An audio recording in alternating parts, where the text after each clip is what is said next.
हाय मेरे प्यारे बच्चों, आइए ऐसा सनराइज मिस्टर यूपी वाला में आप सभी लोगों का स्वागत है। हम लोग पढ़ेंगे, ठीक है, श्वसन तंत्र, रिस्पायरेटरी सिस्टम। ठीक है, श्वसन तंत्र होता क्या है, हम लोग कैसे सांस लेते हैं, इस सब बारे में चर्चा करेंगे। ठीक है, सबसे पहले हम देखते हैं श्वसन अंग। ठीक है, हम लोग सांस लेते हैं स्तनधारी, मतलब हम लोग स्तनधारी में आते हैं ना, तो हम लोग देखते हैं हम लोग काहे से सांस लेते हैं, कीट काहे से लेते हैं, जलीय जीव काहे से सांस लेते हैं, मेढक देखते हैं मेढक कौन कौन सी अवस्था में कौन किस किस तरह से सांस लेता है। ठीक है, उससे पहले एक बात बोलना चाहते हैं, कहते हैं ना इंसान दो चीजों से हारता है। ठीक है, एक तो वक्त, दूसरा प्यार से।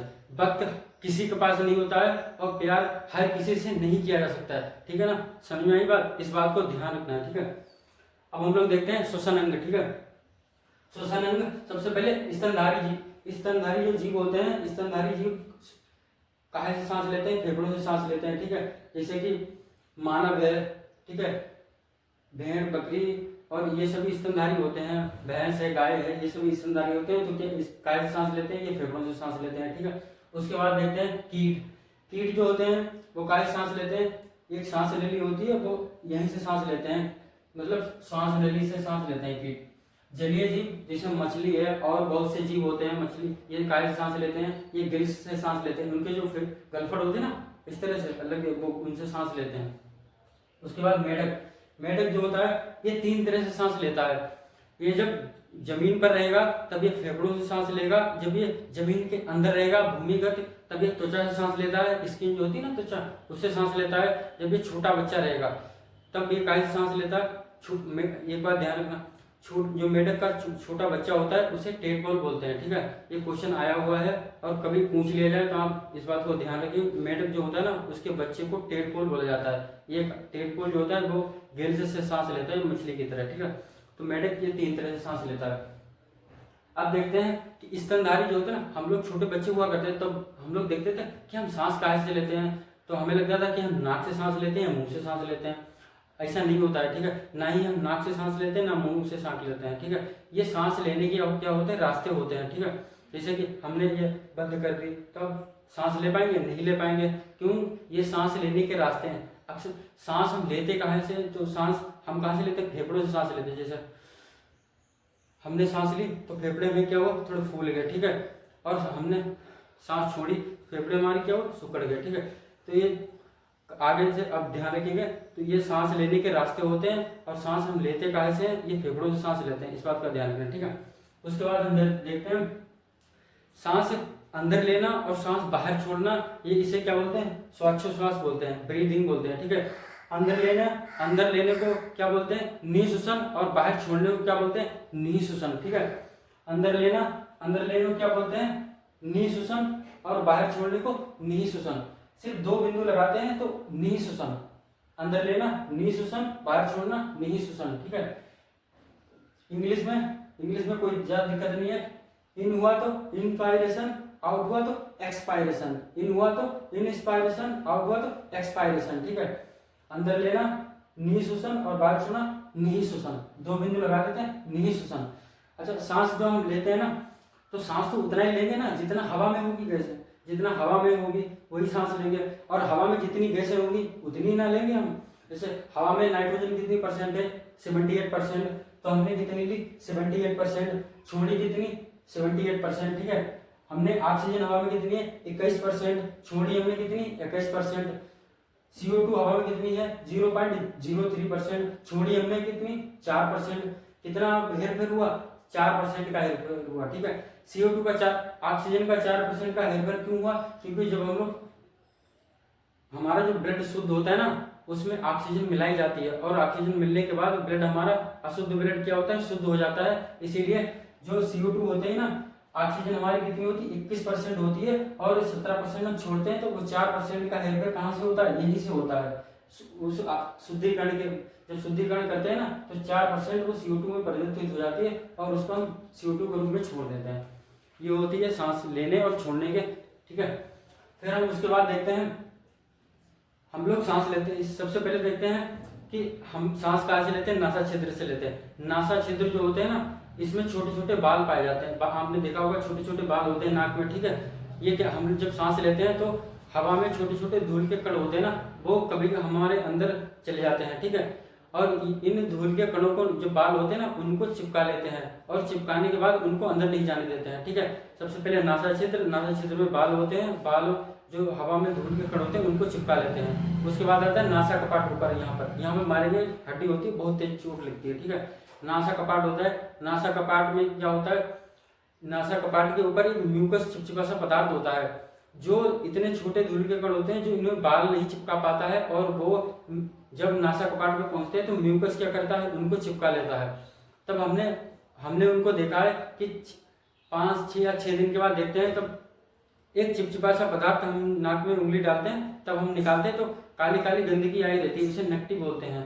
ठीक है, वो 4-5 दिन में वो इकट्ठी स्टोर हो जाती है, तो उसे नकटी के रूप में निकाल देते हैं। वही धूल के कण होते हैं जो जम जाते हैं। ठीक है, उसके बाद हम देखते हैं फेरिंग्स। फेरिंग्स जो होता है वो हल्लक होता है। ठीक है, हल्लक, फेरिंग्स इंग्लिश में फेरिंग्स बोलते हैं, ग्रसिनी बोलते हैं। ठीक है, और हिंदी में इसे हल्लक बोलते हैं। कहते हैं ना हल्लक, हल्लक दिखाओ, हल्लक तक पहुंच गया। ठीक है, ये होती है हल्लक। उसके बाद होता है लैरिंक्स। लैरिंक्स क्या होता है, स्वरतंत्र। हम लोग इसको दबा देंगे तो बोल नहीं पाएंगे। ठीक है, ये बोलने में हमें दिक्कत करेगी। ये होता है सबसे पहले नासा छिद्र, फिर नासा कपाट, फिर फेरिंग्स, फिर लैरिंक्स। ठीक है, ये 4 हो गए। उसके बाद हम देखते हैं यहाँ से, ये तो हमारे मुंह के सभी होते हैं। ठीक है, अब यहाँ से देखते हैं, फिर आते हैं श्वास नली, ट्रेकिया। ट्रेकिया ये जो होती है ना, कीट होते हैं ना, वो इसी से सांस लेते हैं, ट्रेकिया से। ठीक है, ट्रेकिया जो होती है सांस नली, ये ट्रेकिया जो होती है, ट्रेकिया एक पाइप होता है। ठीक है, पाइप, जैसे कि अगर हम सांस लेते हैं और छोड़ते हैं तो उस दौरान ये पाइप चिपके ना। ठीक है, अगर चिपक जाएगा तो हमने सांस ली। ठीक है, जब सांस लेंगे तब ये पाइप चिपक जाएगा तो हम ना ले पाएंगे सांस, ना छोड़ पाएंगे सांस। ठीक है, तब हमारी क्या होगी, मृत्यु हो जाएगी। ठीक है, तो ये पाइप ना चिपके इसके लिए हमें एक सी टाइप का होता है, सी टाइप का एक छल्ला होता है। ठीक है, कार्टिलेज का छल्ला होता है, उसे हम इस पे लगा देते हैं। जब इस पे लगा देते हैं ना, तब ये पाइप क्या होता है, चिपकता नहीं है। ठीक है, इस कारण हम इसको आसानी से सांस ले भी सकते हैं और छोड़ भी सकते हैं। ठीक है, इसलिए इसके ऊपर सी शेप का एक कार्टिलेज लगाया जाता है। ठीक है, लगा होता है। उसके बाद ये जो सांस नली होती है, ये आगे चलकर 2 भागों में विभक्त हो जाती है, 2 भागों में बढ़ जाती है। एक भाग एक फेफड़े में चला जाता है, दूसरा भाग दूसरे फेफड़े में चला जाता है। ठीक है, जब ये 2 भागों में बढ़ती है तो इसे ब्रोंकियाई बोलते हैं। क्या बोलते हैं, ब्रोंकियाई बोलते हैं। ठीक है, फिर ये आगे जाके ये कई भागों में बढ़ जाती है। ठीक है, तो इसे ब्रोंकियोलिस बोलते हैं। क्या बोलते हैं, ब्रोंकियोलिस बोलते हैं। ठीक है, जैसे ये पहले आई तो ये 2 भागों में बढ़ गई। ठीक है, इसे ब्रोंकियाई बोला, फिर ये कई भागों में बढ़ गई, इधर इधर इधर, तो इसे ब्रोंकियोलिस बोल दिया। इसे हमने क्या बोल दिया, ब्रोंकियोलिस बोल दिया। तब ये कई भागों में जब बढ़ गई ना, तो इनके ऊपर ये गुच्छे की आकृति बनी होती है। ठीक है, तो इसे अलवेली बोलते हैं। क्या बोलते हैं, अलवेली।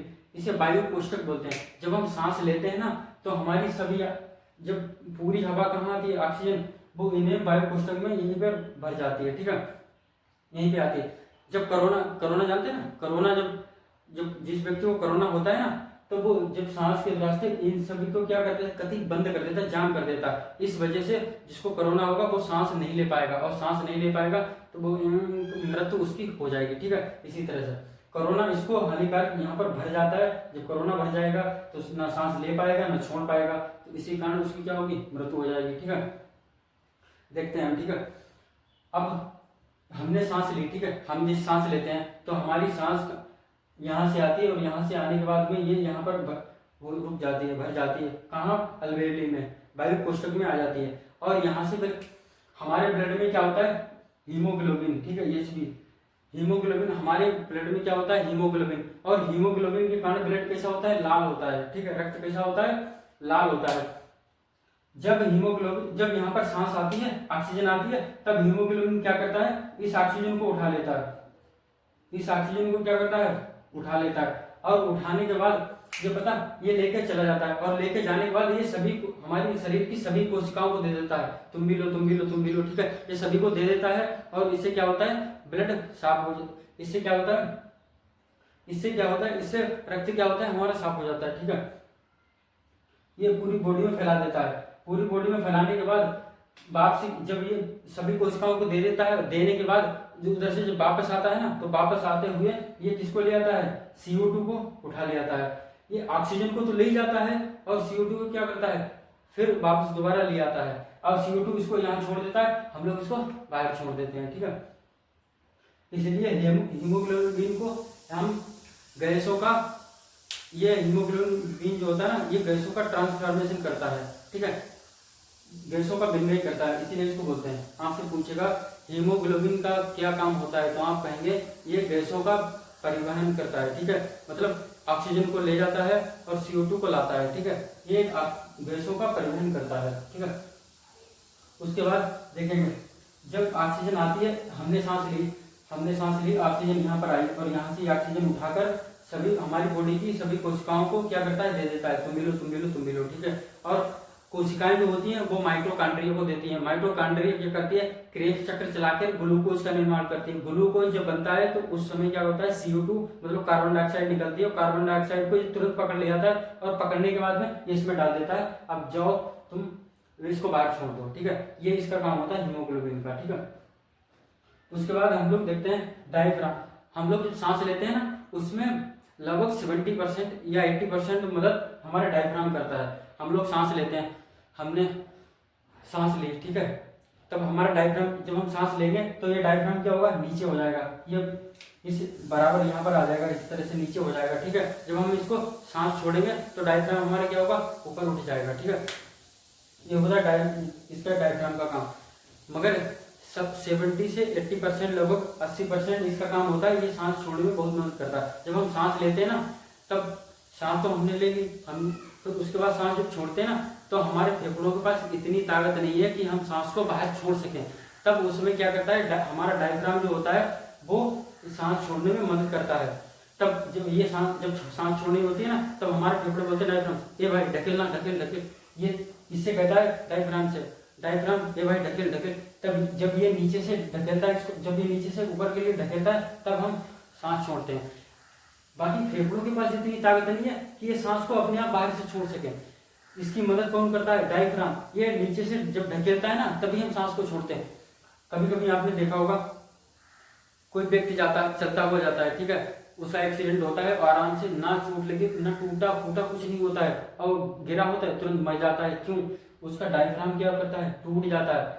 ये संयोजी ऊतकों का बना होता है डायफ्राम, इसमें हड्डी नहीं होती है, ये मांस का होता है, ठीक है, और ये टूट जाता है। जब आपने देखा होगा, जब टूट जाएगा तो इंसान की मृत्यु हो जाएगी, ठीक है। जैसे आपने देखा फिल्म वगैरह मूवी देखते हैं ना, उसमें बिल्डिंग से कोई गिरता है गद्दार उद्दार, तो उसको पता गिर जाता है, गिरने के बाद करते हैं, ठीक है, ऐसे इसी तरह से जब वो गिरता है ना, तब उसकी जो आवाज आती है ना, तो इसी तरह से उसका क्या होता है, डायफ्राम टूट जाता है। डायफ्राम टूटने के बाद वो ऑक्सीजन वो फिर सांस ले ही नहीं पाता है, ना छोड़ पाता है, तो इसी वजह से क्या होता है, उसकी मृत्यु हो जाती है, ठीक है। कभी आप देखते हैं कुर्सी पे बैठा हुआ कोई व्यक्ति होता है, वो गिर जाता है और कहते हैं मृत्यु हो गई, पता नहीं किसे जाने हुए हैं, तो उसकी वजह कोई नहीं होती है, डायफ्राम होता है, ठीक है। ये इसके टूटने से इंसान की मृत्यु हो जाती है, ठीक है। ये तो रही जैसे आम इंसान के बारे में डायफ्राम। जैसे कोई भी होता, ठीक है, जैसे पुरुष होते हैं, वो ये डायफ्राम सांस लेने में छोड़ने में मदद करता है। ये ढकेलता है तो फिर वो क्या करते हैं, इसको बाहर छोड़ देते हैं, ठीक है। आप कभी देखते होंगे कि जो गर्भवती स्त्रियां होती है ना, उनके पेट में तो लड़का आया होता है, ठीक है, उनके पेट में क्या होता है, लड़का आया हुआ, तो वो जब लड़का आया हुआ होता है तो डायफ्राम उसमें काम नहीं कर पाता है, ठीक है। जब यहाँ पर लड़का आए होते हैं तो डायफ्राम नीचे जा ही नहीं पाता है, तो वो काहे से सांस लेती हैं। तब उनके साइड में ये पसली होती है, इसे बत्ता बोलते हैं, ठीक है। बत्ता होते हैं ना, गर्भवती स्त्रियां जो होती हैं वो बत्ता से सांस लेती हैं, मतलब पसलियों से सांस लेती हैं। और जिस भी गर्भवती स्त्री की अगर पसली बत्ता टूट गया, समझो मरेगी वो, सही ना, वो कतई मरेगी 100%। तो ये है सांस, ठीक है। इसके बारे में ये डायफ्राम का काम आप जानिए, इसका क्या काम होता है। और गर्भवती स्त्रियों में पसली बत्ता जो होती है, उनका काम डायफ्राम की जगह वो काम करते हैं। जिस स्त्री का अगर डायफ्राम जो काम तो पहले से नहीं कर रहा, अगर पसली बत्ता टूट गया फिर तो वो कतई नहीं काम करेगी, तो समझो मरेगी, ठीक है। उसके बाद हम देखते हैं इसको देखते हैं, हम लोग देखते हैं कि हिचकी काहे आता है, ठीक है, हिचकी क्यों आता है। हम लोग कहते हैं कि हमें कोई याद करता है तब हिचकी आती है, ऐसा नहीं होता। हम किसी को याद करते हैं तब हिचकी आती है। देखो ये जो पाइप है, ठीक है, ये हमारा पाइप होता है, ये एक ही अभी तो एक ही है, फिर ये कई दो भागों में बढ़ जाएगा। एक तरफ सांस लेली हो जाएगी, इस तरफ सांस लेली, इस तरफ फूड पाइप, ठीक है। इधर सांस लेंगे तो फेफड़ों में जाएगी, और इधर जब हम खाना खाएंगे तो कहाँ जाएगा, पेट में जाएगा। इसी तरह यहाँ से अगर जब हम सांस लेते हैं तो हवा इधर चली जाती है। ये ढक्कन, इसके ऊपर एक ढक्कन लगाते हैं, उसे एपिग्लोटिस ढक्कन बोलते हैं, ठीक है। जब इसके पास, जैसे हमने सांस ली, तब सांस ली, हमें पता है हमने सांस ली, ठीक है। अब सांस ली तो ये ढक्कन क्या करेगा, उधर घूम जाएगा, ठीक है, बाएं तरफ घूम जाएगा, तो कहेगा बाएं मुड़, बाएं, ठीक है, ये बाएं तरफ मुड़ जाएगा और सांस क्या होगा, इधर चले जाएगी हवा वाले में, ठीक है, हवा वाले में। अगर जैसे हमने कोई खाना खाया तब इधर ढक्कन होगा, तब हमने खाना खाया रहेगा, तब ये इधर मुड़ जाएगा तो खाना हमारा उधर चले जाएगा पेट में, ठीक है। कभी कभी ये होता है कि हम किसी की सोच में खोए हुए होते हैं और हमें पता ही नहीं होता है कि हमने क्या खाया, ठीक है। तब ये ढक्कन बोलता है ब्रेन से, कहता है अरे बता भाई हमने क्या खाया, ये आ रहा है, ये खाना आ रहा है, ये सांस आ रही है, बताएगा कौन। तो हमारा ब्रेन तो वैसे ही सोच में पड़ा है किसी के हम याद में खोए हैं, तो हमारा ब्रेन पता ही नहीं पाता। जब हम खाना खाते हैं तो वो घूमना इधर की ओर होता है, घूम उधर जाता है, खाना जाना इधर चाहिए, वो घूम इधर जाता है, इसको पता ही नहीं लगता है कि हमने क्या खाया, खाना खाया या हवा आ रही है, खाना आ रहा है, ठीक है। तब ये घूम इधर घूम जाता है, ठीक है, फूड पाइप की तरफ, ठीक है। तब खाना हमारा क्या होता है, हवा वाले एरिया में चला आता है। जब हवा वाले एरिया में आता है तो फेफड़े हमारे देखते हैं कुछ आ रहा है, ठीक है, कुछ आता है, ठीक है, तो फेफड़े क्या करते हैं, इसको पंप करते हैं, तेजी से ढकेलते हैं। जब ढकेलते हैं तब हिचकी आती है, हिचकी आती है ना, तो तेजी से हिचकी आती है। जब भी थोड़ा बहुत बचे रहेगा, जितना भी रहेगा उतनी बार वो ढकेलेगा, ठीक है। उसको बार बार जब ढकेलेगा, तब जब तक कुछ नहीं बचेगा तब तक वो ढकेलता रहेगा, और जितनी बार ढकेलेगा उतनी बार क्या होगी, हिचकी आएगी। कभी कभी इतना तेजी से ढकेलता है तो मुंह, नाक से माल सब कुछ निकल जाता है, ठीक है। इसी तरह तो इसका यही काम होता है, ठीक है। इसीलिए हम लोग बोलते हैं कि हमें कोई याद करता है तब हमें हिचकी आती है, ऐसा नहीं होता। हम किसी की याद में खोए हैं तभी हमें हिचकी आती है, ठीक है। हम लोग कहते हैं उल्टा बोलते हैं, ऐसा थोड़ी होता है। ये जो काम करता है ये सारा का सारा खेल दिमाग का होता है। ऐसा थोड़ी है कि हमने बोल दिया, हमने सांस ली, तुम इधर बाएं मुड़ो, इधर सांस आ रही है, इधर जाने दो, इधर जाने दो। अब हम खाना खाए तो दाहिने मुड़, इधर गया, ऐसा थोड़ी होता है। ये सब सारा का सारा खेल किसका होता है, ब्रेन, दिमाग का होता है। उसको पता होता है कि अब हमने खाना खाया है, ये इधर मुड़ जाएगा, हवा वाली इधर मुड़ जाएगा ढक्कन, और इधर हमारा भोजन चला जाएगा। अब हमने सांस ली तो इधर मुड़ जाएगा, तो सांस हमारी इधर चली जाएगी। ये सब कुछ होता है इस तरह से, ठीक है। बाकी जो भी अगर समझना, कोई भी दिक्कत लगे समझने में, तो इसको वीडियो को फिर से वापसी दोबारा देखना, 2 बार 3 बार देखना, समझ में आ जाएगा, ठीक है। बाकी चैनल को लाइक करना, शेयर करना, सब्सक्राइब करना, ठीक है। अगर कोई भी दिक्कत लगे आपको तो आप बताना, कमेंट्स में अपने अपने सभी कमेंट देना, ठीक है, बताना। अगली क्लास में मिलते हैं साथियों, जय हिंद, ठीक है। ये सभी है, इसको देखेंगे। इसका जो PDF है डिस्क्रिप्शन बॉक्स में हम डाल देंगे, वहां से निकाल लेना, ठीक है। अभी तो हमने ये समझाने के तौर पर कुछ बातें लिखी हैं, बाकी लिखित में पूरी तरह से इसका PDF डिस्क्रिप्शन बॉक्स में मिल जाएगा। अगर समझ में आ थोड़ा बहुत अगर कोई दिक्कत लगे तो वीडियो को फिर से देखना और फिर समझ में आ जाएगा, ठीक है, कोई दिक्कत नहीं होगी। बाकी अगली क्लास में हम लोग पढ़ेंगे मस्तिष्क के बारे में, ठीक है, उसको देखेंगे बारीकी से, हमारा ब्रेन क्या क्या होता है, कैसे काम करता है, और उसमें क्या क्या चीज़ होती है, किसका काम क्या होता है, किसका नहीं होता है, ठीक है। ज़्यादा चक्कर पकड़ के चक्कर में, लाल पीला हरा नीला के चक्कर में नहीं पढ़ना है, सिर्फ पढ़ाई के ऊपर ध्यान देना है। पढ़ेंगे अच्छे से तो अच्छा रिजल्ट होगा, अच्छे से नहीं पढ़ेंगे तो अच्छा रिजल्ट नहीं होगा, ये तो सबको पता है, ठीक है। पता है ना, माँ बाप कितने मेहनत और बहुत कठिनाई से पैसा इकट्ठा करते हैं तो आपको पढ़ाते हैं, और आप भी अगर पढ़ने में ध्यान नहीं देंगे तो बहुत बड़ी समस्या है ना। ये तो आपको सोचना है कैसे पढ़ना है, कैसे नहीं पढ़ना है, ठीक है। हमारा कहने को हमें पढ़ाना है, जिसे आपको अच्छा लगे तो ठीक है, थोड़ा कोशिश करना, और इससे बढ़िया बनाएंगे और इससे अच्छा करेंगे पढ़ाने की कोशिश, जिससे कि आपको कोई दिक्कत ना हो समझने में। अगर कोई भी दिक्कत लगे तो 1-2 बार वीडियो देखना, सब क्लियर हो जाएगा। बाकी कोई दिक्कत लगे तो कमेंट में जरूर बताना, ठीक है। लाइक शेयर सब्सक्राइब करना ना भूलें, ठीक है। जय हिंद साथियों, इसका PDF डिस्क्रिप्शन बॉक्स में मिल जाएगा। मन से पढ़ेंगे, मेहनत से पढ़ेंगे, माता पिता का नाम रोशन करेंगे। जय हिंद साथियों, मिलते हैं अगली वीडियो में।